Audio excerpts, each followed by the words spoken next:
Pessoal, vamos falar sobre a situação da Ucrânia e quais serão os próximos passos do Putin. O que ele vai fazer agora que ele está empacado em Donbás e não consegue avançar? Essas notícias foram sugeridas por Dave Lozada, Audácia e mais um monte de gente. Obrigado ao pessoal que sugeriu as notícias, obrigado a você que está assistindo o nosso vídeo. Se você gosta do nosso conteúdo, por favor, deixe o seu like e se inscreva aqui no canal, né? Pois bem, de novo, a gente não vê nenhum avanço na fronte russa aqui no Donbás, eles estão parados há bastante tempo. Essa também é a visão aqui do pessoal do Instituto para Estudo da Guerra americano. Eles falam aqui que os russos estão claramente parados, stalled, ou seja, não conseguem avançar em Donbás. Mostram um mapa aqui que teve algumas pequenos avanços aqui em direção a Yampill e coisa e tal, mas nada significativo de fato. Inclusive, esse é o ponto que faz também o Philip O'Brien, que diz que Philip O'Brien é um analista militar escocês, que também está colocando aqui que, olha só, se você comparar o mapa do dia 4 com o mapa do dia 26 de abril, não houve praticamente nenhuma mudança em relação aos dois. Os russos avançaram muito pouco e nesse meio tempo eles tiveram um enorme número de baixas, de casualidades, de equipamentos perdidos, justamente por tentar avançar e não conseguir avançar nada, né? Então isso é um problema para o Putin, porque, lembra, ele não estava conseguindo avançar já lá no final de maio, março e início de abril.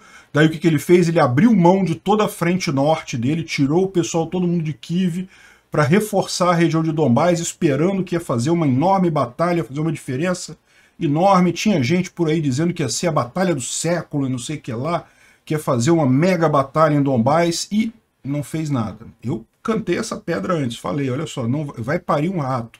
E, de fato, por que não conseguiu avançar? Porque, na verdade, ele não conseguiu resolver nenhum dos problemas que ele tinha originalmente, questão de logística, questão a própria forma como está estruturada essa estratégia russa de invasão. Então, ou seja, no final das contas, não conseguiram fazer nenhum ganho significativo ali, né?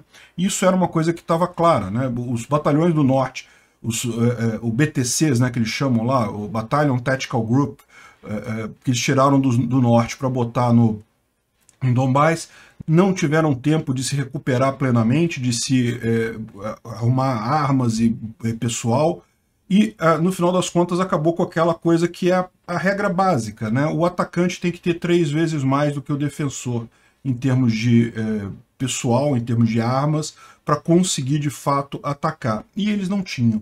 Embora tivessem 70 mil, 80 mil russos nesse esforço de guerra em Donbás, você tinha 40 mil ucranianos, então, ou seja, não dava a proporção adequada para um avanço da frente russa. E foi o que a gente viu acontecer. Os russos não conseguiram avançar. Muita gente fala assim, mas por que se os ucranianos também, por que eles não avançaram? Pelo mesmo motivo, eles sabem que enquanto eles estão com uma tropa, com um equipamento inferior ao outro lado, agora os russos estão na defensiva, né? Para eles avançarem é complicado também. O que eles estão fazendo é justamente, como a gente já falou, planejando uma contraofensiva mais adiante.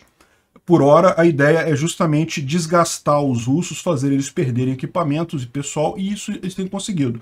Os russos não avançaram nada e perderam um monte de coisa. Bom, houve uma coisa muito ruim ontem na questão de Mariupol. Mariupol ontem foi bombardeado duramente pelas tropas russas e, além disso, os russos conseguiram pela primeira vez entrar na planta de Mariupol. A gente chegou a mostrar aqui alguns dias atrás como é que são os túneis lá, o subterrâneo da planta. É uma coisa bastante complicada e parece que pela primeira vez os russos conseguiram entrar ali, chegaram a avançar alguma coisa, foram repelidos. O pessoal, os defensores de Mariupol continuam no controle da planta, mas pela primeira vez os russos chegaram a esse nível, né? Aqui está falando que eles perderam comunicação com os defensores de Mariupol, mas a verdade é que perderam durante um tempo, já recuperaram novamente, né? Então isso daqui foi a explosão lá na planta de Mariupol, e segundo estão dizendo aqui, foi um funcionário da Azovstal que traiu a Ucrânia e contou aos russos onde era a entrada dos túneis lá para a planta de Mariupol, né? Aqueles túneis subterrâneos, né? É lógico que o pessoal está falando como traição aqui, mas tem que ter em mente que ele pode ter sido torturado, né? esse tipo de coisa não dá para saber exatamente como aconteceu, mas de qualquer forma isso era inevitável, mais dia menos dia os russos iriam achar a entrada dos túneis lá. E agora o que a gente tem de positivo nessa tipo de coisa é que para os russos avançarem nesses túneis, eles vão perder muita gente nisso daí, tá? Eles querem tomar essa planta, parece que é um dos objetivos do Putin ainda, que ele ainda espera para o dia 9 de maio, e vamos combinar, é algo plausível até o dia 9 de maio, a gente está no dia 5, tem mais 4 dias, pode ser que até o dia 9 eles consigam tomar a planta. É uma possibilidade realmente, né? Mas certamente vão perder muita gente tentando fazer isso, embora o pessoal lá que defende Mariupol esteja numa situação realmente ruim, eles ainda estão resistindo, ainda tem a resistência lá, ainda tem civis que eles estão tentando evacuar de lá. Felizmente, eles estão conseguindo fazer aquele corredor humanitário que a gente falou, com a ONU e a Cruz Vermelha, então mais 344 desses civis que estavam ali na planta da Azovstal, e na verdade na cidade de Mariupol como um todo, né, eles estão fazendo tipo um roteiro de ônibus, um determinado horário, o comboio passa e as pessoas podem ir nesse comboio para sair da região, e com isso tem conseguido tirar esses civis ali da região. Felizmente isso está funcionando, está reduzindo o problema para a população civil, porque não é brincadeira, né? Vocês lembram daquele caso do Teatro de Drama de Mariupol, em que foi bombardeado pelos russos, apesar de estar escrito criança do lado ali, um absurdo isso completo, bombardearam um teatro com refugiados, não tinha nada ali, só mesmo refugiados.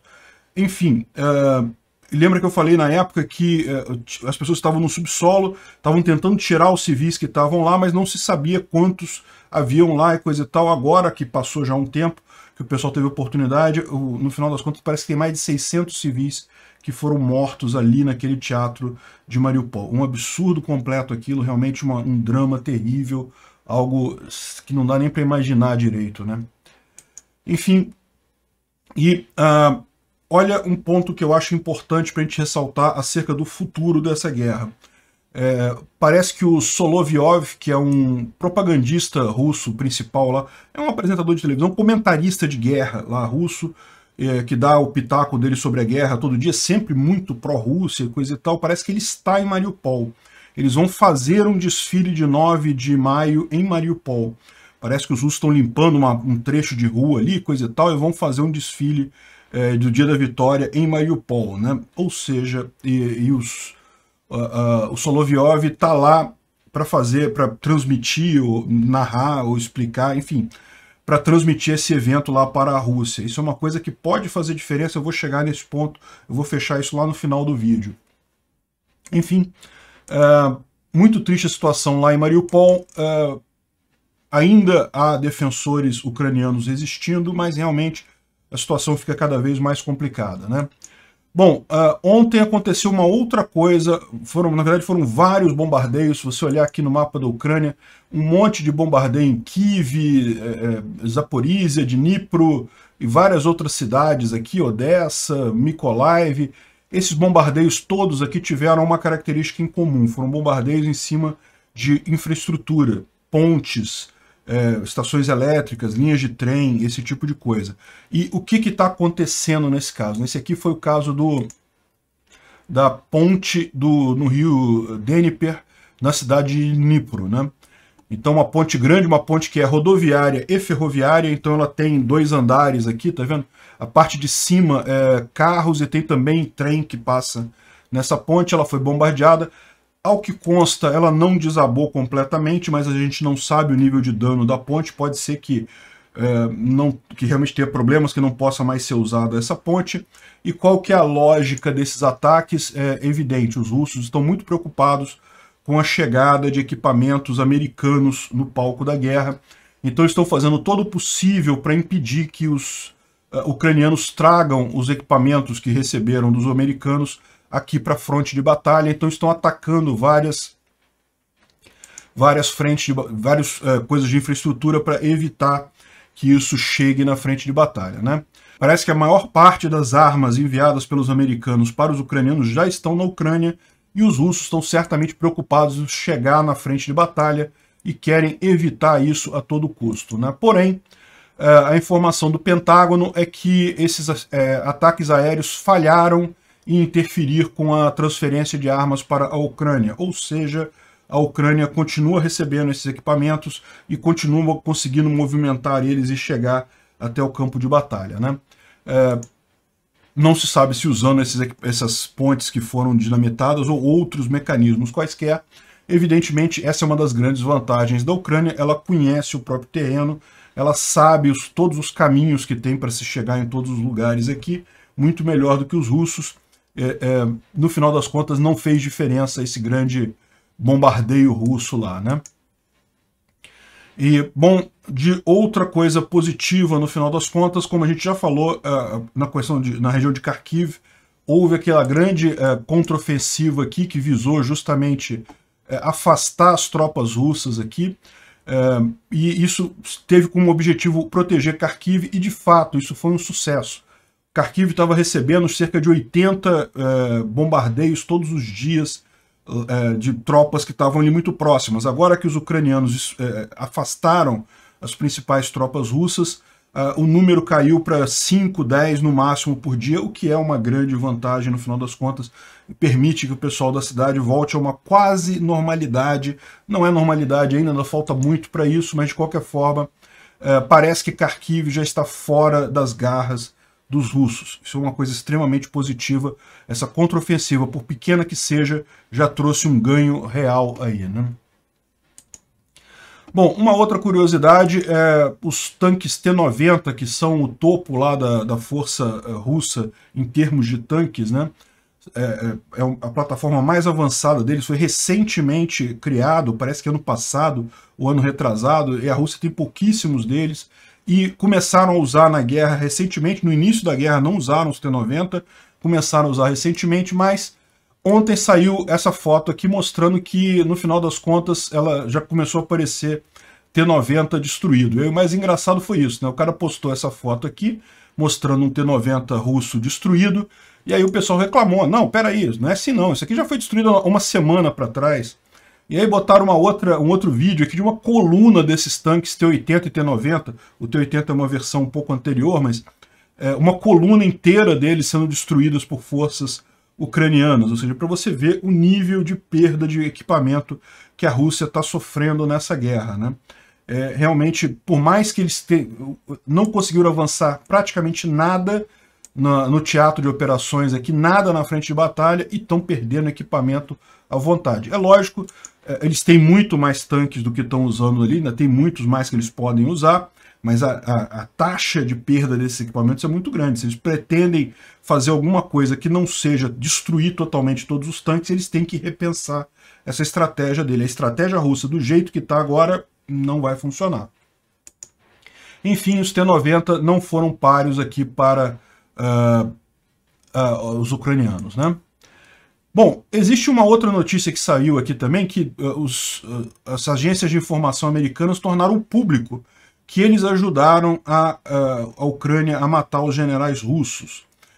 Falaram que não, realmente a inteligência americana ajudou o Kyiv a saber onde os generais... A gente já sabia disso, né? A gente já percebeu que tinha ajuda americana e europeia, da inteligência principalmente, ali no início da batalha. Como eu falei para vocês, no início da batalha não tinha ajuda de arma nenhuma à Ucrânia. A Ucrânia resistiu aos russos por conta própria dela apenas, mas teve ajuda de inteligência, o que é normal nesse tipo de situação, né? Agora, por que a inteligência americana abriria mão dessa informação assim tão amplamente, né? Porque para pensar, esse tipo de informação é algo a favor do Putin. O Putin pode dizer, o Putin está querendo vender para a Rússia, para os russos, que ele não está lutando contra a Ucrânia, está lutando contra toda a OTAN e coisa e tal. E esse tipo de informação claramente joga a favor dele nessa desculpa dele. Por que a inteligência americana liberou esse tipo de informação, né? E eu vou juntar isso daqui com um caso lá de Mariupol, e a gente vai falar no final do vídeo o que eu acho que vão ser os próximos passos russos aqui nessa guerra, né? Bom, como a gente falou no vídeo de ontem, e acho que no vídeo de anteontem também, né? Existe a situação que Putin pode decretar a mobilização completa da Rússia, ou seja, chamar reservistas, fazer conscritos, fazer conscrição. porque justamente, como eu disse, né, o grande problema, por que ele não conseguiu avançar aqui em Donbás, tem uma série de motivos, questão de logística, questão de estratégia, tem um monte de problemas ali, mas o grande problema é que ele simplesmente não tem força suficiente para conseguir contornar a força defensiva ucraniana. É preciso, isso é histórico, é conhecido, é preciso uma força, o atacante tem que ter 3 vezes a força do defensor para conseguir de fato avançar, e esse é o grande problema, isso que explica tudo. Então, uma alternativa que Putin pode fazer é justamente fazer uma mobilização completa da Rússia, declarar, pode ser que ele declare guerra à Ucrânia, declare guerra à OTAN, enfim, faça alguma declaração qualquer e faça aí a chamada dos reservistas e a chamada dos conscritos lá da Rússia. Essa é a visão que muita gente tem neste momento. Mas existe uma outra possibilidade, porque, repara, esse tipo de coisa, essa conscrição forçada, chamar reservista e coisa e tal, isso pode acabar sendo ruim para Putin. Eu fiz um vídeo ontem lá no Visão Libertária falando sobre isso, até baseado num vídeo de um analista militar dinamarquês, em que ele explica que isso é um problema. Por quê? Porque isso fragiliza a posição do Putin na Rússia. O que acontece? O povo russo, a maior parte, está favorável a essa guerra, né? Porque a propaganda russa foi construindo esse sentimento anti-ucraniano durante muito tempo. Mas é aquele negócio, é o que ele fala, você fazer propaganda enquanto a pessoa não está sendo muito afetada, o que o russo está sendo afetado agora é só a inflação que está crescendo por conta das sanções, mas as sanções são culpa do Ocidente, então ele não sente nada contra o Putin.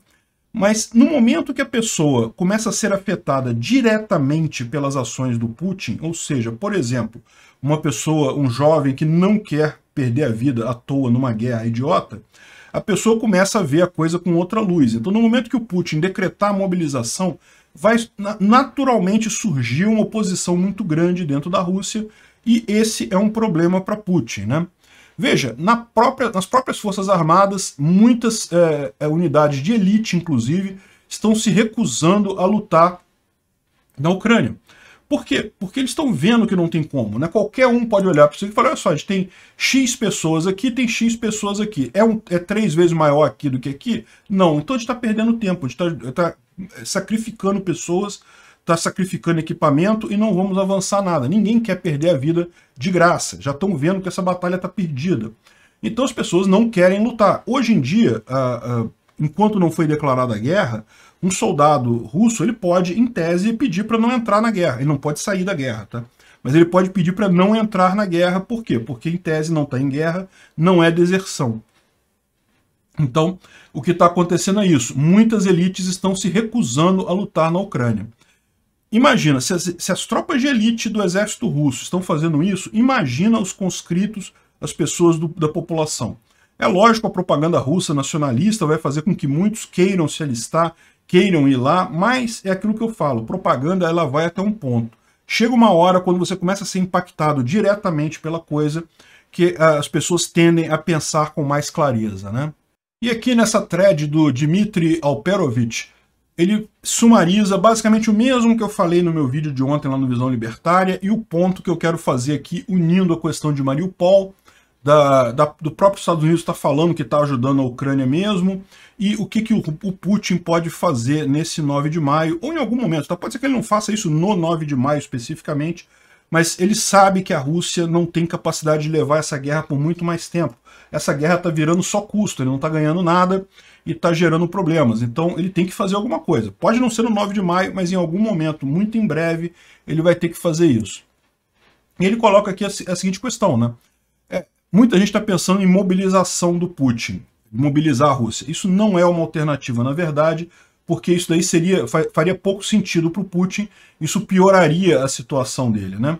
Por outro lado, uma coisa que ele pode fazer é declarar vitória e assumir uma posição defensiva.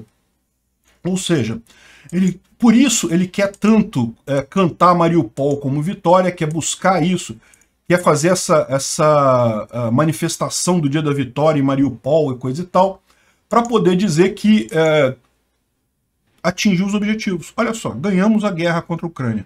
O nosso objetivo todo era tomar Mariupol, era desnazificar a Ucrânia. O batalhão Azov, a grande dor do Putin, na verdade, desde 2014, é que o batalhão Azov, que era na época um batalhão civil, depois foi incorporado às Forças Armadas Ucranianas, mas na época era um batalhão civil, e eles sozinhos conseguiram defender Mariupol dos russos, né? Os russos tentaram em 2014 tomar Mariupol também e não conseguiram.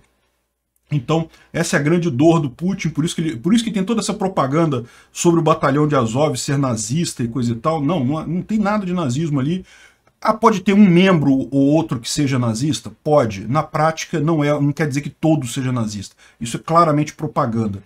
O ponto todo ali é por que tem tanta propaganda na internet chamando ele de nazista? Porque a Rússia ficou muito machucada com essa falha deles em 2014.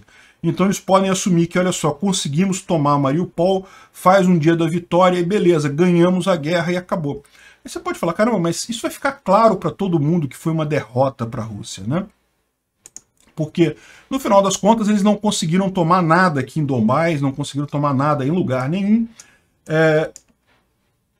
E, no final das contas, peraí, que vitória é essa que vocês não ganharam nada praticamente do que eles disseram da fase 2, né? Isso tudo aqui que está vermelho aqui, eles já tinham no terceiro dia da guerra, né? No terceiro dia da guerra, eles invadiram, pegaram as defesas ucranianas meio que de surpresa, e realmente nos primeiros dias eles conseguiram avançar bastante coisa.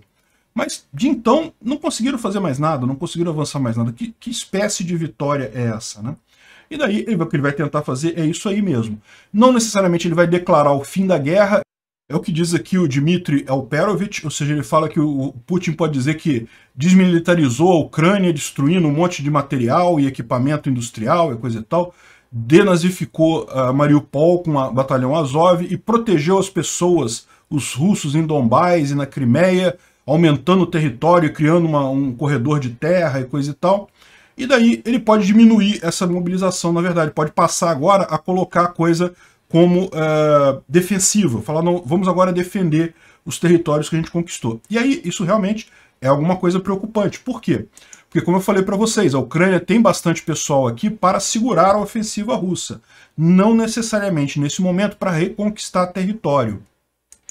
Ao que tudo indica, eu concordo, tendo a concordar com ele, deve ser isso que o Putin vai fazer. Ele vai declarar a vitória e vai agora focar, vai dizer que vai focar em defender as áreas que foram conquistadas lá na Ucrânia, né? E lógico, a gente sabe que isso não é uma alternativa para a Ucrânia, porque é mais um degrau que Putin deu. Putin tomou a Crimeia. Aí os ucranianos até tentaram esse negócio de não, vamos trocar território pela paz. A gente aceita perder a Crimeia, ou pelo menos não vamos tentar tomar de volta a Crimeia, porque, né, pelo menos vão ficar em paz o resto do país. Eles sabem que se ele agora falar assim, não, vamos aceitar esse território aqui para ficar em paz, isso não vai funcionar. Daqui a 10 anos, no mínimo, Putin vai tentar de novo tomar o resto do país. Não existe isso.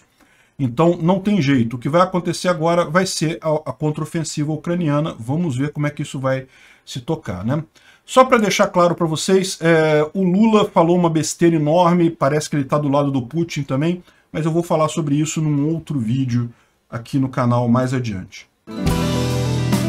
Obrigado por assistir o vídeo até o final. Além de curtir, compartilhar e se inscrever no canal, considere se tornar patrocinador com valores a partir de R$ 1,99. Clique no botão Seja Membro abaixo para saber as condições e vantagens de patrocinar o canal. Mais informações sobre o nosso projeto, visite nossos sites indicados na tela.